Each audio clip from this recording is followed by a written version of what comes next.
mengenai tindakan misalnya pemerintah atau Polri yang diantara hukuman yang diambil adalah dengan menembak. Ya. Karena mereka juga menembak, maka kita pun menembak. Ya. Sebelumnya ingin saya jelaskan bahwasanya akidah Ahlussunnah, dan ini dijelaskan dalam buku-buku para ulama. Ya. Saya tidak bicara omong kosong, tapi dari buku-buku mereka. Bahwasanya taat kepada pemerintah bagaimanapun kondisinya selama pemerintah tidak kafir. Tidak boleh memberontak terhadap pemerintah yang zalim. Selama dia muslim, selama dia masih membiarkan orang-orang sholat, maka tidak boleh seorang memberontak. Dan ini telah dikabarkan oleh Nabi SAW. Karena Nabi SAW banyak hadis. Saya kunu umara fikum, akan ada pemerintah-pemerintah di antara kalian. Qulubuhum qulubus syayatin fi jusmanil ins. Hati-hati mereka, hati-hati syaitan. Namun dalam tubuh manusia. Akan ada pemerintah yang model seperti ini. Entah sudah ada atau akan ada, wallahu alam.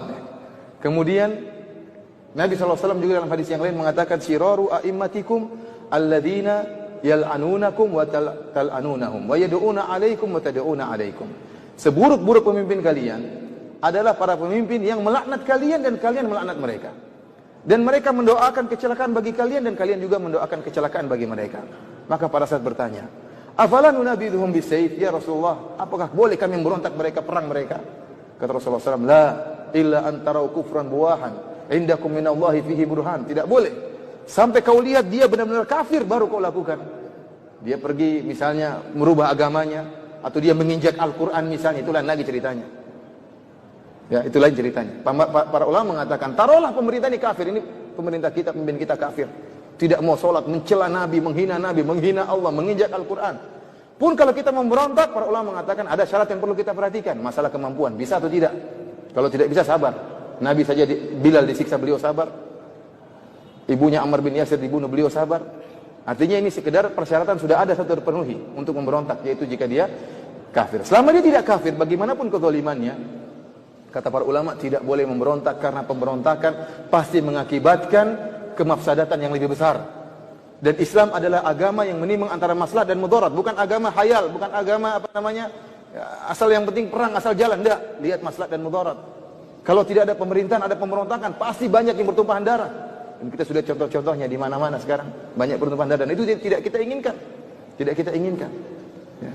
Lantas bagaimana kalau ternyata pemerintah kita tidak kafir? Seorang yang muslim, yang juga sholat, dia punya kekurangan ya wajar.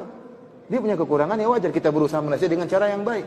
Coba kita bayangkan seandainya di negara kita tidak ada pemerintahnya. Lampu merah mati semua, kira-kira gimana? Berantem orang di jalan.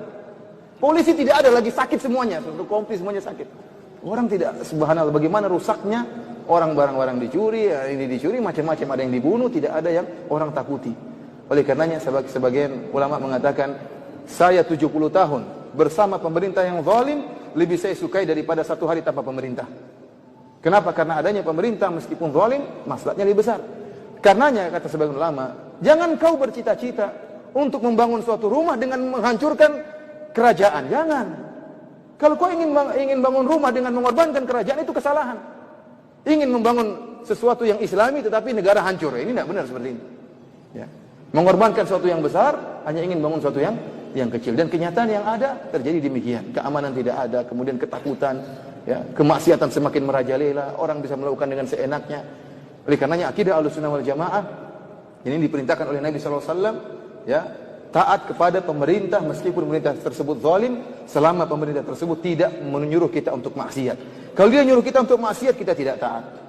Tapi kalau dia menyuruh kita kepada yang baik, maka kita taat. Dan Allah telah berfirman, wa ati'ullah wa ati'ur rasul wa ulil amri minkum. Taatlah kepada Allah dan taatlah kepada Rasulullah dan pemerintah di antara kalian. Perhatikan di sini kata para ulama. Allah mengatakan taat kepada Allah. Taatlah kalian kepada Allah. Taatlah kalian kepada Rasulullah. Dan taat juga kepada pemerintah. Justru ketaatan kita kepada pemerintah pada perkara-perkara yang tidak ada dalilnya. Kalau ada dalilnya tidak perlu pemerintah, kita langsung taat kepada Allah. Kalau pemerintah suruh sholat, nggak perlu pemerintah suruh sholat, kita juga sholat. Tetapi yang justru kita ditekankan adalah taat kepada perkara-perkara yang ada maslahatnya dan tidak ada dalilnya. Contohnya apa? Lampu merah. Makanya para ulama mengatakan, barang siapa yang sengaja melanggar lampu merah berdosa. Ya, benar ini. Melanggar lampu merah berdosa karena merusak kemaslahatan. Antum kira tidak berdosa, berdosa. Kalau kita menghilangkan gangguan dari jalan dapat pahala, kalau kita meletakkan gangguan dapat dosa enggak? Dapat dosa. Melanggar ini mengganggu stabilitas keamanan. Ini berdosa. Kenapa melanggar perintah Allah wa ulil amri minkum? Taatlah kepada pemerintah di antara kalian. Sekarang timbul pemberontakan. Kita dapati bahwasanya Ali bin Abi Thalib di zaman beliau muncul orang-orang Khawarij. Sebelum Ali bin Abi Thalib memerangi orang Khawarij, Ali bin Abi Thalib mengutus Ibnu Abbas. Ibnu Abbas diutus dengan pakai pakaian yang indah untuk berdialog dengan orang Khawarij. Orang-orang Khawarij tersebut adalah orang yang, ya kata Nabi SAW, tahkiruna salatakum ma'a salatim. Kalian akan merasa sepele, menyepelekan salat kalian dibandingkan salat mereka. Kenapa? Orang-orang Khawarij ini begitu hebat ibadahnya. Wajahnya pucat karena sering salat malam, sering puasa, jidatnya hitam, sangat hitam karena begitu rajin beribadah, pakaiannya lusuh, tidak mau dengan dunia. Maka datanglah Ibnu Abbas berdialog dengan mereka dengan pakaian yang indah. Maka mereka protes, kenapa kau pakai pakaian yang indah? Kata dia, apakah Allah mengharamkan pakaian yang indah? Akhirnya terjadi dialog sehingga sepertiga dari mereka sadar. Tinggal 2/3 baru kemudian diperangi oleh Ali bin Abi Thalib sampai bunuh-bunuhan.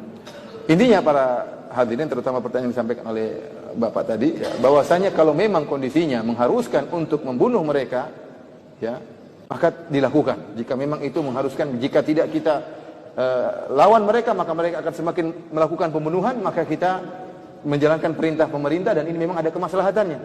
Ya. Namun kalau bisa tidak dibunuh, kita berusaha tidak membunuh, kita berusaha menangkap. Ini yang terbaik, kita tangkap mereka, kemudian kita kirim ustadz untuk menasihati mereka. Ini yang terbaik.